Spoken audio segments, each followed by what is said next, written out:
Hello,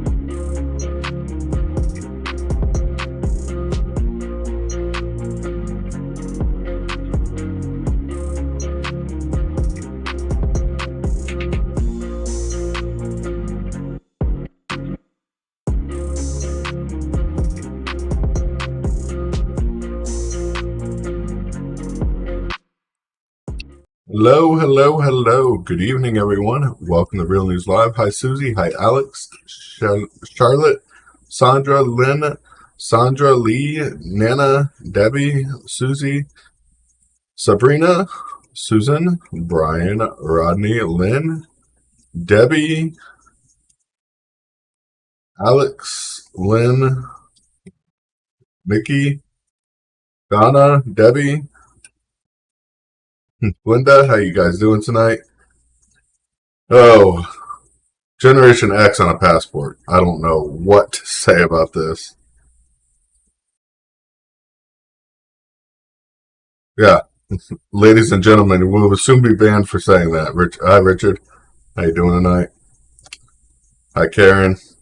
It's just crazy. Hi, Teresa. Hi, Lynn. But U.S. passports will include an option for X as the gender mark starting April 11th. Now, what is up with this? I mean, you're either a male or a female. You are either male or female in your gender. I don't care what your sexual preference is, whether you're trans or pi or binary or whatever you want to consider yourself. That's your sexuality. Your gender is not fluid. I'm sorry. I am not going to say gender is fluid because gender is not. You either have male parts or female parts. End of story. And now the U.S. State Department decides to announce that Thursday or today that they're going to recognize Trans Visibility Day, and indicates the feds to move to include transgender, intersex, non-binary, and gender non-conforming people on passports. Now, how long is it going to take until our passports are no longer valid in other countries? Yeah, China won't let them in. A lot of countries in the Middle East won't let them in. Even countries in the South or in the Africa Peninsula won't let them in. As setting a precedence for the first federal agency to offer X as the gender mark for identifying documents.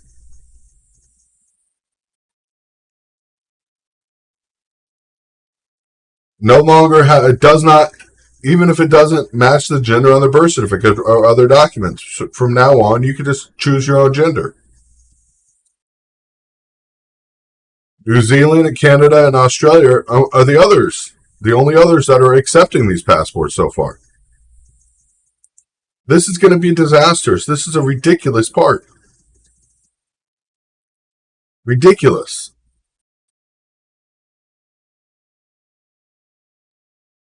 This is utterly ridiculous.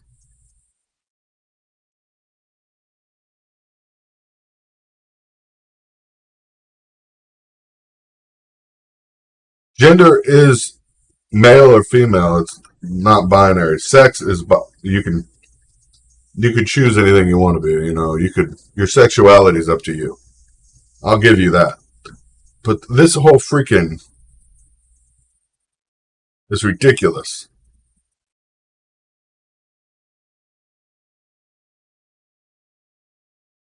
Yeah, China is making moves left and right. China is going to be the key in currency pretty soon.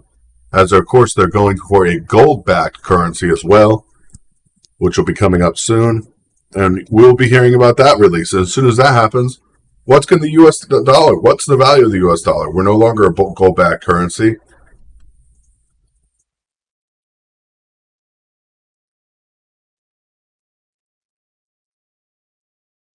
You can be both. Well, let's not talk about that one. Hi, Richard. Hi, everybody. I didn't say hi to you guys coming in and as the show's going on.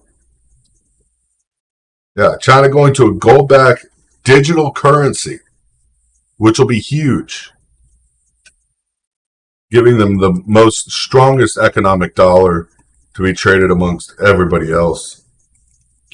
But this passport thing is ridiculous. I don't know why the U.S. is moving to this passport. As an X on your passport, literally, what countries are you going to be accepted into? Because the European Union isn't even accepting this yet. Women have ovaries, men have testicles. Let's be honest. There's not a question between that. If you have a question, if you have testicles or ovaries, then yeah, birth certificate. They'll just leave it blank until you figure out what you want to be. Just wait. Ridiculous things going on in the world. But inflation is soaring. Food and gas prices soaring, amongst other things. Beyond that, inflation, or the so-called inflation core increase of 5.4% in February. Robust consumer demand combined with shortages of many goods to fuel the sharpest price jumps in 4 decades. Measuring inflation will likely worsen in the coming months because the report doesn't reflect consequences of Russia's invasion into Ukraine. Of course, the inflation report that's coming out right now does not show that yet. And that'll be a hard hit for us as well. Hi, Tia. How you doing? I just seen you come in. But it's sad.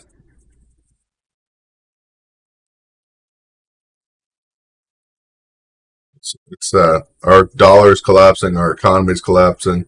I mean, we followed a budget from a mother in Texas that was trying to limit her grocery spending, and she kept track of her spending from early last year to right. She's still tracking it as we speak, and she was spending around $75 to $125 per week to feed a family of 4 in the beginning of January of last year. That number has now increased to $175 to $225 for the same exact items that she usually buys.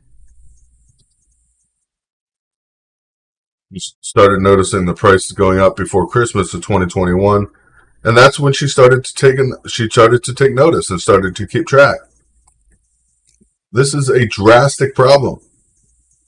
So people are paying approximately 33% more on most items they routinely buy. I mean, the lettuce is up to $3.99, tortilla chips $4.50, milk $4.69 a gallon, bacon $8.58.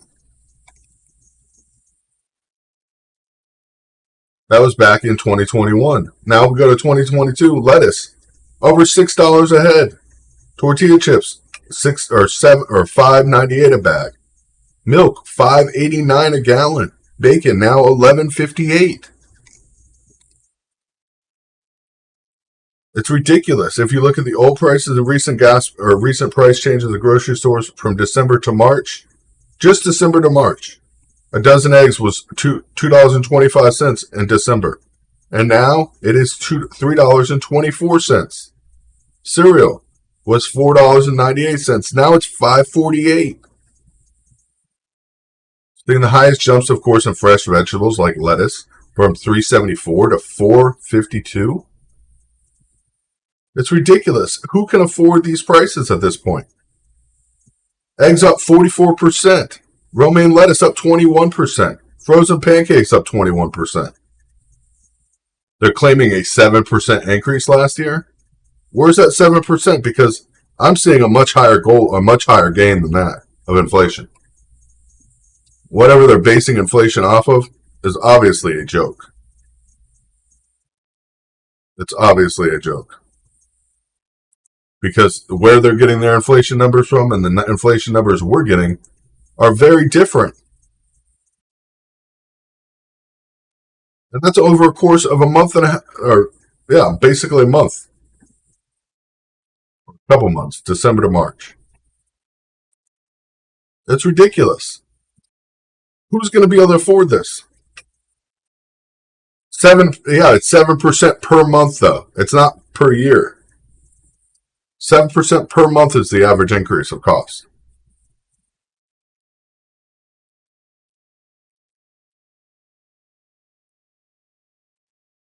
Growing yeast takes a while to start a culture of yeast if you're not using yeast packets. So when you start a sourdough culture mini or you're trying to start a culture of yeast, it takes weeks to get a culture going, and once it's going, then you got to keep it going in the fridge. Got to keep splitting it, adding flour, either using or ditching half of it. But that's just the beginning.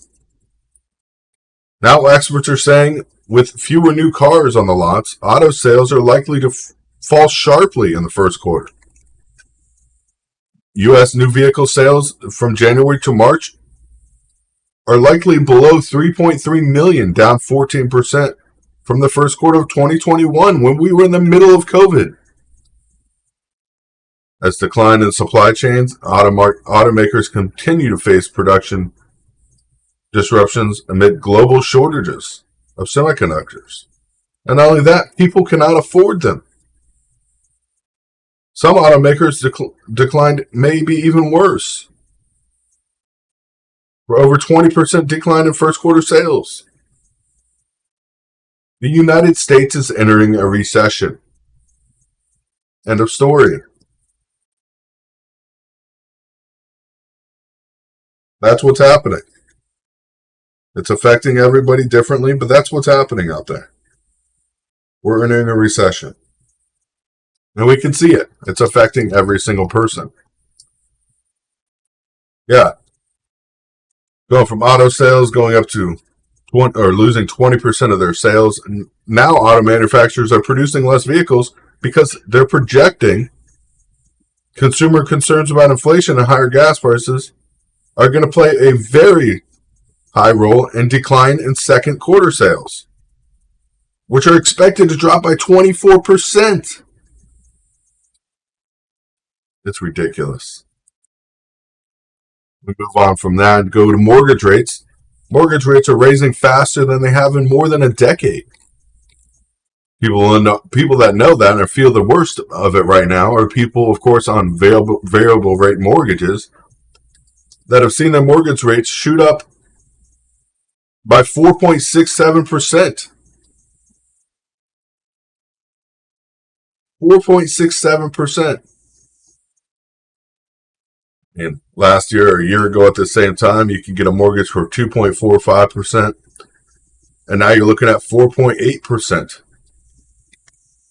And it's not going to stop anytime soon. As the rapid, of course, handling of the Feds want to increase the interest rates on the global market scale, it's going to affect houses just as well. So if you can't make that mortgage payment now and you're in a variable rate mortgage, imagine what it's going to be like when the interest rate goes up another 6 to 7% this year. Your 4.8% will be now 11.8%. And who's going to be able to afford that? And I feel bad for everybody that's, of course, on those variable rate mortgages because a very small percentage of the money you pay every month is actually going to your mortgage. Most of that is going directly towards interest. And when interest rates go up like they are, it's going to affect people harshly.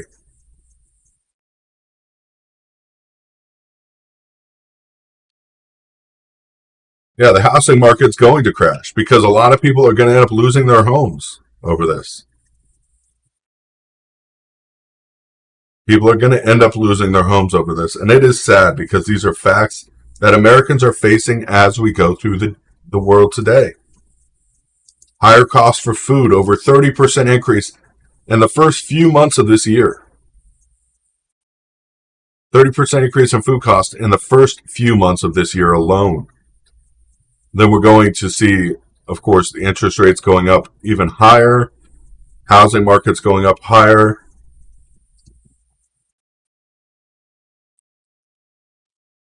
Can't raise our own animals because they produce methane gas. Yep. We can't grow our produce because we can't get fertilizer from Russia. It's disastrous. It is disastrous. Mortgage rates are coming, and they're going to keep going up. I mean, I could easily see 11%, 11.5% by the end of this year on everybody that's on a variable rate mortgage. Yeah, rent's going to go sky high because people that buy property to rent them out usually select variable rate mortgages. And that's just the way it is. Of course, having to raise the rents in order to control the cost, it's just part of what's happening. It is sad. It is a drastic part of America that we're going to see hitting not just the middle class, but even the upper class. There won't be any classes left. There'll be the rich and the poor. And that's what everything's looking towards right now. The sinkhole in Antarctica, yeah, I haven't really done much research on that, but I had heard about it. But it's under the ice, so we're not going to follow that right now. Natural fertilizer is great, but natural fertilizer does not work on the scale of farming we produce in the United States. You cannot produce crops at the production rate we produce crops with natural fertilizing. It doesn't work. A lot of the crops we grow today, of course, are specialized to grow with specialized fertilizers because they're genetically engineered.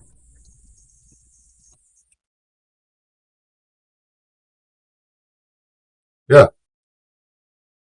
That's a local farmer. He's probably not a huge factory farm. He has fertilizer for a year. After that, it looks grim. Imagine the farms that were supposed to get their fertilizer late last year and didn't get it because of COVID and, of course, shipping issues. And now we can't take it in. It's going to be problems one after another.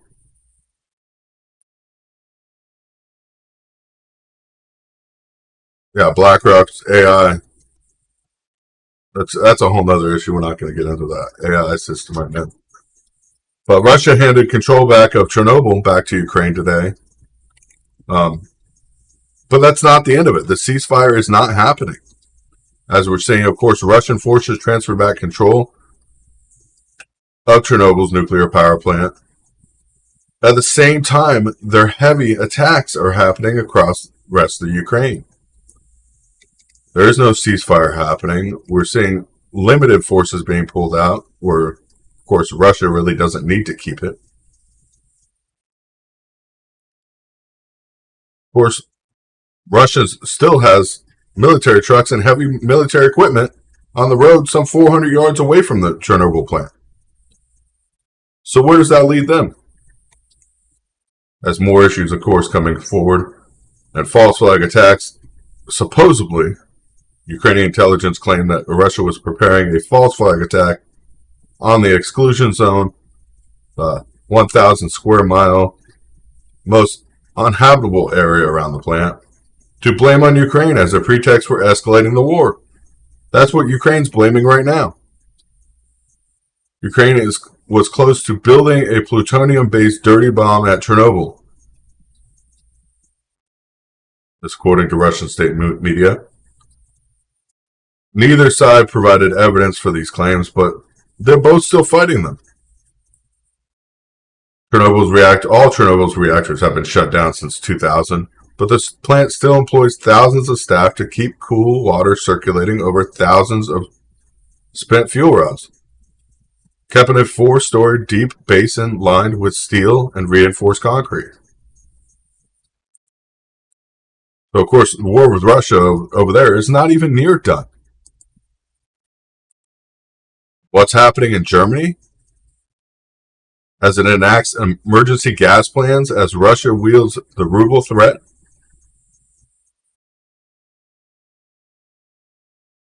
It's sad going on.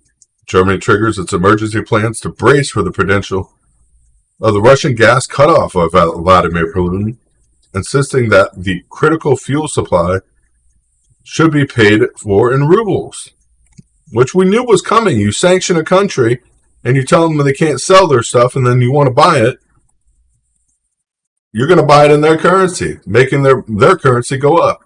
Europe is the largest economy, Europe's largest economy, which relies on Russia for more than 50% of its natural gas, initiated the first of three-phase plans, signaling that there is a serious sign of supply situation that may deteriorate.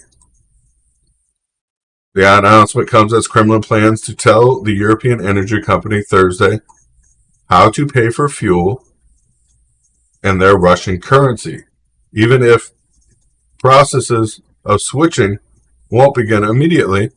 European countries from Germany to Italy are labeled the request a breach of contract in the standoff between Europe and Russia. But you want to kick them out of the G20. So if they're not part of the G20, they're sanctioned. They have every right to demand any kind of money they want. European gas prices have surged as much as 15% just after the announcement today. Before easing, as the Kremlin said it would take time before companies need to pay in rubles, German industry from steel to chemicals would shut down within a matter of weeks if Russian supplies are cut off. Meaning basically, Europeans' global market will be shut down. When you're unable to produce goods, it's just ridiculous. This is what's happening. No Rothschild banks in Russia. Nope.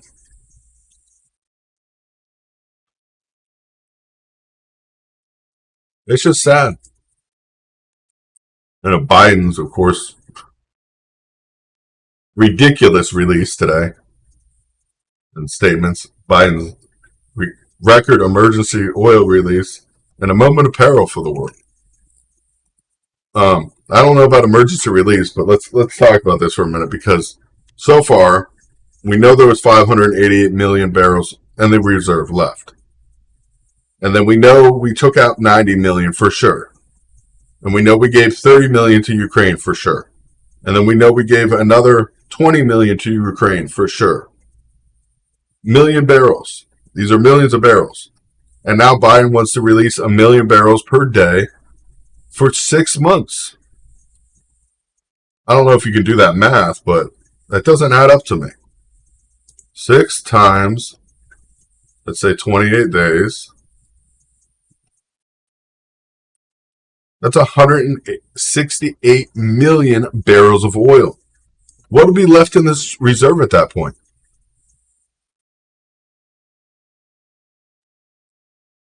What will be left in the reserve at that point? We won't have anything. At the moment, yeah, American families will feel a little bit better because they'll have 20, 35 cents off per gallon at the pump.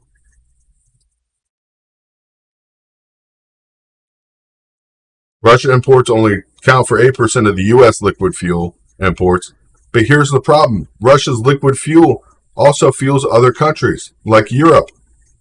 And if Europe's not buying their oil, then they're buying oil from the same sources we're trying to buy oil from, which is Saudi Arabia and everywhere else, where they're not going to increase production. Of course, no production means, of course, more problems going forward. Biden wants to blame it on, of course, oil companies not wanting to drill. U.S. companies Biden calls on U.S. oil companies to drill more today and boost production of electric vehicles and batteries. Who can afford a $100,000 electric vehicle? Not only that, electric vehicles cost almost twice as much to insure because when they get damaged, they're most likely totaled. Meaning insurance companies charge more for those luxury vehicles. And they are considered a luxury vehicle, not a necessity at this point. Still on this market today. But the estimated gas price could go down from 10 cents to 35 cents per gallon, depending on how much allies and partners let go from their reserves. That's the thing. And if allies and partners don't decide to release oil from their reserves because they know they could face a war up and coming anytime soon, especially China getting on the edge right now, and Russia, of course, not playing fair or equal.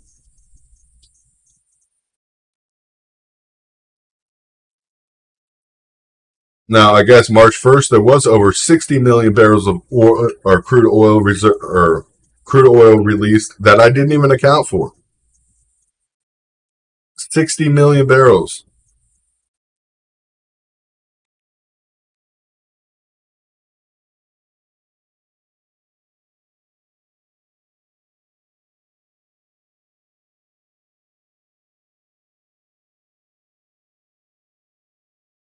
It's just that the facts we're facing here in America is it's not going to be. It's not going to be efficient.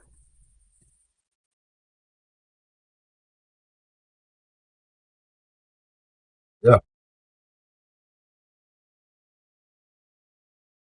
it's sad. This is the day and age we're here in America. The facts we're fighting. Of course, Biden thinks this is the end all be all. He has all the answers. A lot of problems in production of electric vehicles are, of course, the mining and capacity, the usage of the materials such as lithium, nickel, cobalt, and graphite, and magnesium, which damage the climate drastically when mining for those and cost a lot of fuel. It's a band-aid for a situation that is going to get worse as we go on. As, of course, the situation goes on, we're going to have to face the facts that we're not alone in this situation. The world is feeling it as well.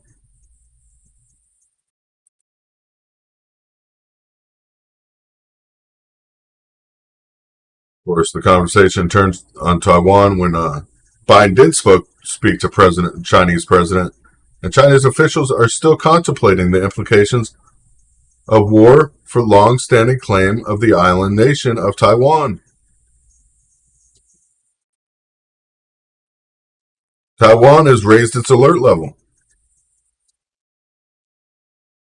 Does the fallout from the Ukraine increase or decrease the perspectives for a Chinese attack on Taiwan? Some people say no, but a lot of people are saying yes.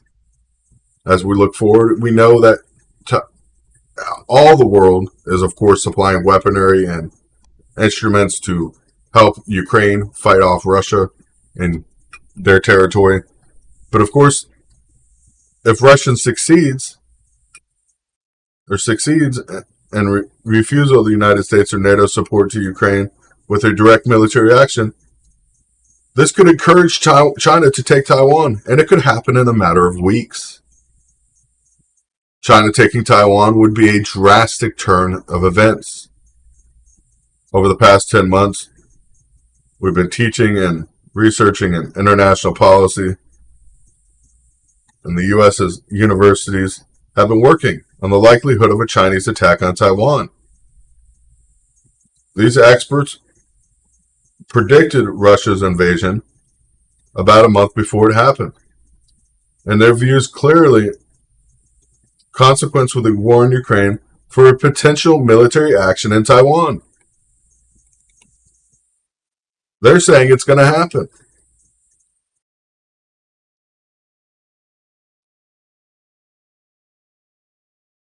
And they're going to say, and most of them say it'll happen between April to May 3rd. April 1st to May 3rd is when they're estimating it would happen. This is going to be drastic.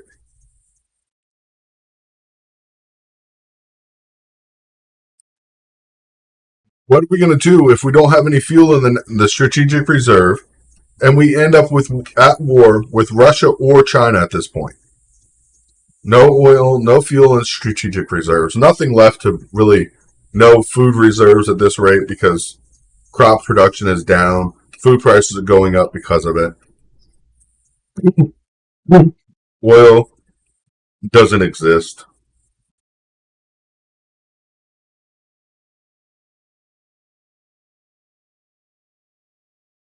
So it's just sad.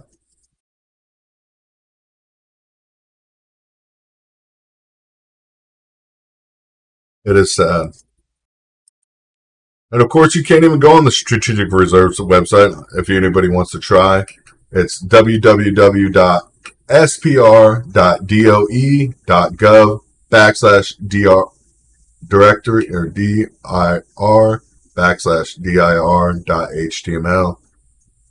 That's where you can see the actual amount of oil left in the Strategic Reserve. Still, the services are not available right now. We are working on restoring all services as soon as possible. This has been like this since we had 588 million barrels of oil in the reserve. 588 million barrels, and then they stopped counting. As of course they push more. Yeah, solar panels and wind turbines. Let's see. I'm going to be honest. I have solar. I love solar, but it is not efficient. It is cheaper for me to buy power from the power plant in the course of 25 years than all my solar will produce in 25 years. The cost of solar panels. So that means basically I paid more for power for panels that aren't going to be efficient after 25 years. They're not going to be worth it. And nobody's going to benefit. It's just sad. But I'm going to sign off tonight. Thank you guys for being here. If you guys can afford to donate, please do. God bless you guys. Thank you for being with us. We'll be back tomorrow night at 9:30 Eastern Standard Time. Till then, stand tall and God bless America.